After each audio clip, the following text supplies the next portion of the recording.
তৃণমূলের নেতারা তারা বলছে এসআইআর করতে দেব না।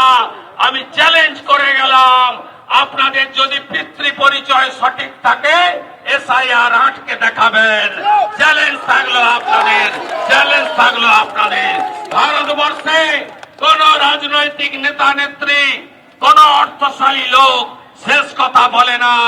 বাবা সাহেব আম্বেদকরের সংবিধানই শেষ কথা বলে।